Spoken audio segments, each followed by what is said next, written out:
Assalamualaikum warahmatullahi wabarakatuh. Perkenalkan, nama saya Lutfiani Haya. Kali ini saya akan membahas tentang memahami kerja tim. Sebelum itu, kita harus mengetahui perbedaan tim dan kelompok. Suatu kelompok itu berinteraksi terutama untuk berbagi informasi dan mengambil keputusan untuk membantu setiap anggota kelompok yang bekerja di dalam area tanggung jawabnya.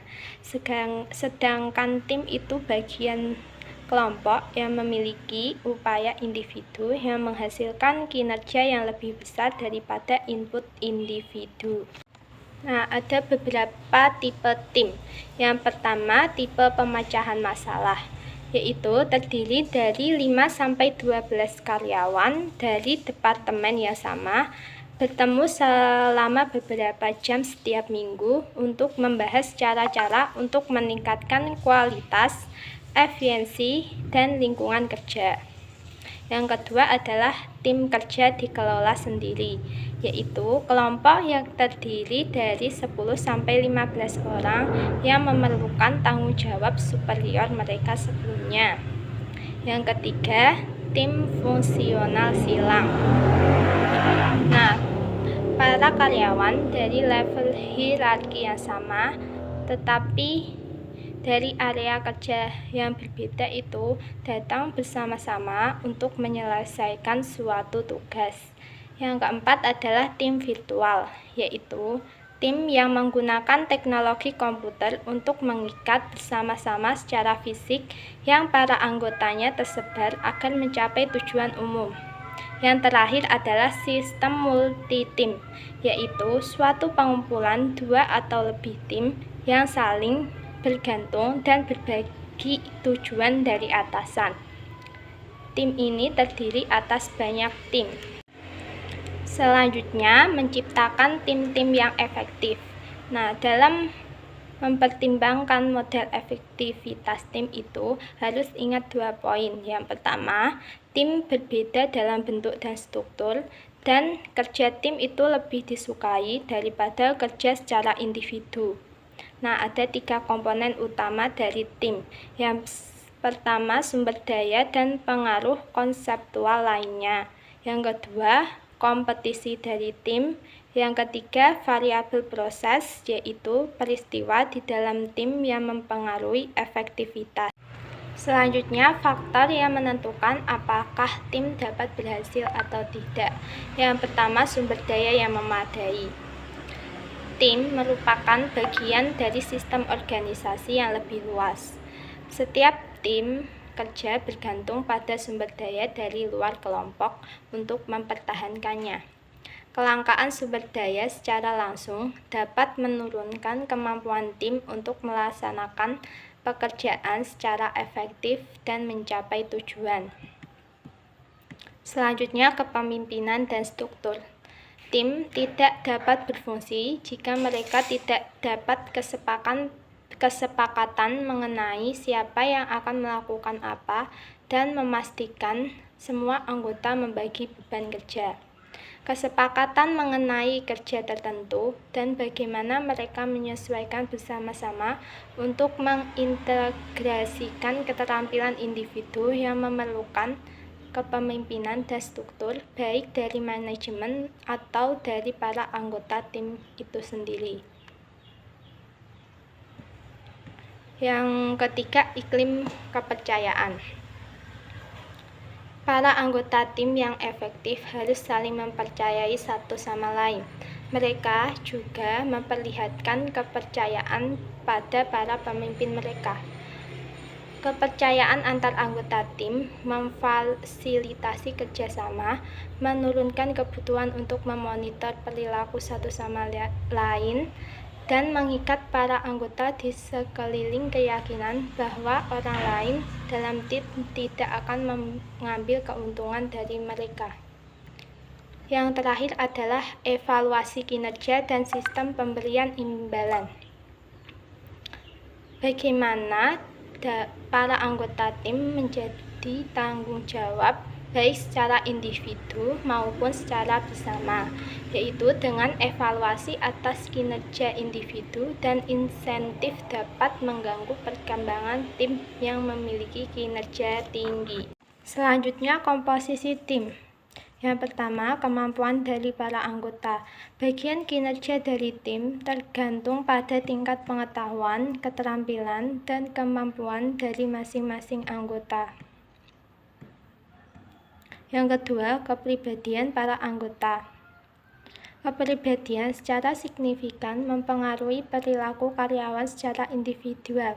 Secara spesifik, tim yang memiliki tingkat ketelitian dan keterbukaan terhadap pengalaman lebih tinggi dari level rata-rata cenderung mengerjakan tugas dengan lebih baik, dan sedikitnya level keramahan dari anggota tim juga merupakan persoalan.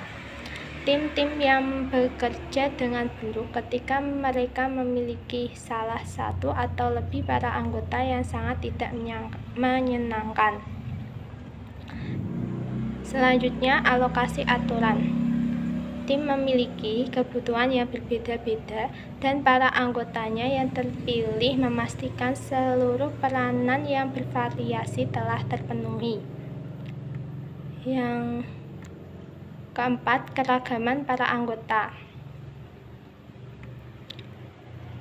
Keragaman adalah suatu kondisi di mana para anggota dari suatu unit kerja berbagi atribut demografi yang umum, misalnya umur, jenis kelamin, ras, tingkat pendidikan, atau lamanya layanan dalam organisasi merupakan subjek dari demografi organisasi.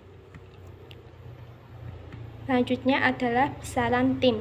Sebagian besar para ahli menyetujui bahwa mempertimbangkan tim yang kecil adalah kunci untuk meningkatkan efektivitas kelompok. Pada umumnya, tim yang paling efektif memiliki 5-9 anggota. Yang terakhir adalah pilihan anggota. Tidak setiap karyawan adalah seorang pemain tim. Jika diberikan opsi, banyak karyawan akan memilih diri mereka sendiri keluar dari peran serta tim. Ketika orang yang lebih memilih untuk bekerja sendirian diminta untuk bergabung, maka terdapat ancaman langsung terhadap moral tim dan terhadap kepuasan anggota individual. Hal tersebut membuktikan bahwa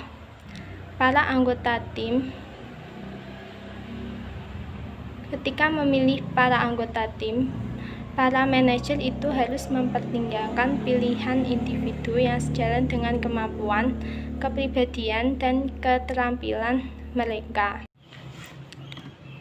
Selanjutnya, proses tim. Yang pertama adalah rencana dan tujuan umum. Tim-tim yang efektif mulai dengan menganalisis misi dari tim, mengembangkan tujuan-tujuan untuk mencapai misi tersebut, dan menciptakan strategi untuk mencapai tujuan. Yang kedua, tujuan yang spesifik. Tim yang berhasil akan menerjemahkan tujuan umum mereka ke dalam tujuan kinerja yang spesifik, dapat diukur, dan realistis. Tujuan-tujuan yang spesifik memfasilitasi komunikasi yang jelas. Mereka membantu tim mempertahankan fokus mereka pada perolehan hasil. Yang ketiga, keberhasilan tim. Tim yang efektif memiliki kepercayaan dalam diri mereka sendiri bahwa mereka dapat berhasil. Yang keempat, mental model. Tim-tim yang efektif membagi mental model secara akurat. Mental model adalah pengetahuan dan keyakinan para anggota tim mengenai bagaimana pekerjaan dapat diselesaikan oleh tim. Yang berikutnya, level konflik. Konflik pada suatu tim tidak lantas merugikan. Konflik memiliki hubungan yang rumit dengan kinerja tim. Yang terakhir, kemalasan sosial. Para individu dapat terlibat dalam kemalasan sosial dan terdapat pada upaya kelompok ketika kontribusi tertentu mereka tidak dapat diidentifikasikan. Tim-tim yang efektif dapat melemahkan kecenderungan ini dengan membuat para tim secara individu dan bertanggung jawab secara bersama-sama untuk maksud, tujuan, dan pendekatan tim. Mengubah individu menjadi pemain tim. Yang pertama, pemilihan, yaitu merekrut para pemain tim. Beberapa orang yang memiliki keahlian interpersonal untuk menjadi pemain tim yang efektif. Ketika merekrut anggota tim, pastikan bahwa para kandidat dapat memenuhi peranan tim mereka sejalan dengan persyaratan teknis. Yang kedua, pelatihan, yaitu menciptakan para pemain tim. Para ahli pelatihan melakukan latihan untuk memungkinkan para pekerja mengalami kepuasan yang diberikan melalui kerja tim. Seminar dapat membantu meningkatkan keterampilan pemecahan masalah, komunikasi, negosiasi, manajemen konflik, dan pelatihan. Yang ketiga adalah pemberian imbalan, yaitu menyediakan insentif agar menjadi seorang pemain yang baik. Sistem pemberian imbalan harus dikerjakan ulang untuk mendorong usaha bekerja sama dan bukannya saling berkompetisi. Sistem intensif dasar bagi individu pada bonus tahunannya berdasarkan pencapaian tujuan tim. Yang terakhir, tim tidak selalu merupakan jawaban. Kerja tim memerlukan banyak waktu dan sumber daya daripada kerja individu. Tim meningkatkan tuntutan untuk komunikasi, pengelolaan konflik, dan pertemuan untuk dilaksanakan. Sebelum mengimplementasikan tim, kita harus menilai apakah pekerjaan itu memerlukan usaha kolektif atau tidak. Ada 3 tes untuk mengetahui pekerjaan itu memerlukan tim atau tidak. Yang pertama, apakah pekerjaan itu lebih baik dikerjakan lebih satu orang? Yang kedua, apakah pekerjaan menciptakan tujuan umum? Yang ketiga, apakah para anggota kelompok saling bergantung atau tidak? Sekian dari saya. Apabila ada kesalahan kata, saya mohon maaf. Wassalamualaikum warahmatullahi wabarakatuh.